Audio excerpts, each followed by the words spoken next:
Hello student. आज हम बात करने वाले हैं अपनी सीरीज़ में ऑल इंडिया काउंसलिंग की रिगार्डिंग कितने राउंड में ये काउंसलिंग होती है और इन राउंड का मतलब क्या होता है। आप लोगों को आज मैं बिल्कुल बेसिक से बताने जा रहा हूँ कि इन राउंड का मतलब क्या होता है। तो देखो बेटा, जब काउंसलिंग स्टार्ट होती है, जब पहली काउंसलिंग स्टार्ट होती है तो उसको बोल दिया जाता है राउंड वन। तो जो राउंड वन है, इस राउंड वन का मतलब है कि जो पहली काउंसलिंग होगी, पहली काउंसलिंग में सीट आपको अलॉट होगी और जैसे ही आपको सीट अलॉटमेंट हो जाएगा वैसे ही राउंड वन जो है वो कंप्लीट हो जाएगा। मतलब किसी भी काउंसलिंग की जो स्टार्टिंग वाला फेज़ है उसको हमने बोल दिया राउंड वन। और इस राउंड वन के अंदर कितने स्टेप में काउंसलिंग होती है इसको हम डिटेल में देखेंगे। तो 4 स्टेप में काउंसलिंग होती है। तो राउंड वन के जब चारों स्टेप कंप्लीट हो जाएंगे तो लास्ट में आपको अलॉटमेंट मिलेगा और अलॉटमेंट मिलने पर आपको उस कॉलेज में रिपोर्टिंग करना होगा। क्या करना होगा? रिपोर्टिंग करना है।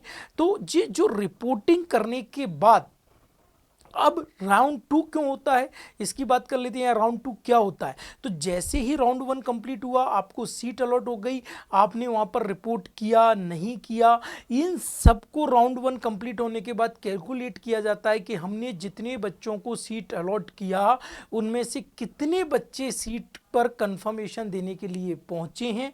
अगर पहुंच गए हैं तो वो सीट फिल्ड मानी जाएगी और अगर नहीं पहुंचे हैं तो उस सीट को खाली मान लिया जाएगा। और ऐसे कैलकुलेट करके जितनी भी खाली सीट आएंगी, अब इन सीटों को हमें फिर से भरना है। तो इसको भरने के लिए अब हमें फिर से वही पूरी काउंसलिंग करानी पड़ेगी, वही चारों स्टेप दोबारा से कराने पड़ेंगे। तो इसको हम बोल देंगे राउंड टू।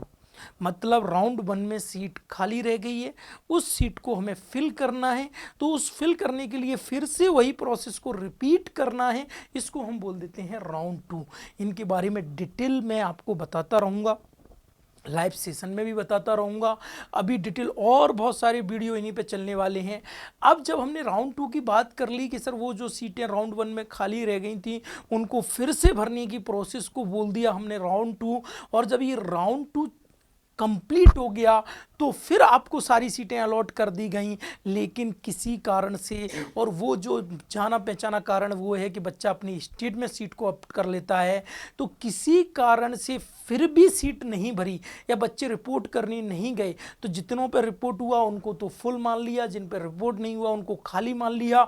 अब सीट फिर से खाली रह गई। मतलब ऑल इंडिया एमसीसी ने दोनों राउंड करा दिए लेकिन उसके बाद भी कुछ सीटें खाली रह गई हैं।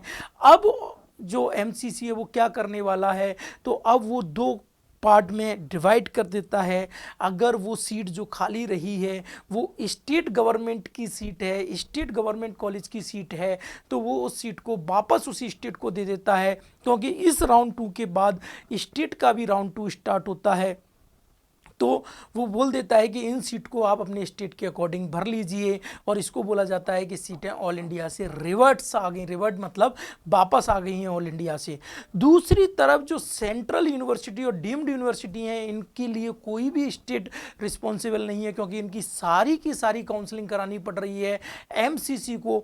तो इन सीटों के लिए अगर ये सीटें डीम्ड में वेकेंट रह गई हैं, एम्स में वेकेंट रह गई हैं, सेंट्रल यूनिवर्सिटी में वेकेंट रह गई हैं, इनके लिए एमसीसी एक और राउंड कराने की कोशिश करता है। और उस राउंड को राउंड थ्री ना बोलते हुए बोल दिया जाता है मॉप अप राउंड। तो मॉप अप राउंड अगर ऑल इंडिया में हो रहा है तो ये आप दिमाग में रखिए कि वो सेंट्रल की यूनिवर्सिटीज़ और डीम्ड यूनिवर्सिटीज़ के लिए ही हो रहा है, वो किसी भी गवर्नमेंट सीट के लिए नहीं हो रहा है। तो इस तरीके से जो हमारी पूरी काउंसलिंग है, ऑल इंडिया की काउंसलिंग है, वो 3 राउंड में कंप्लीट होती है। Round one, round two, then mop up round.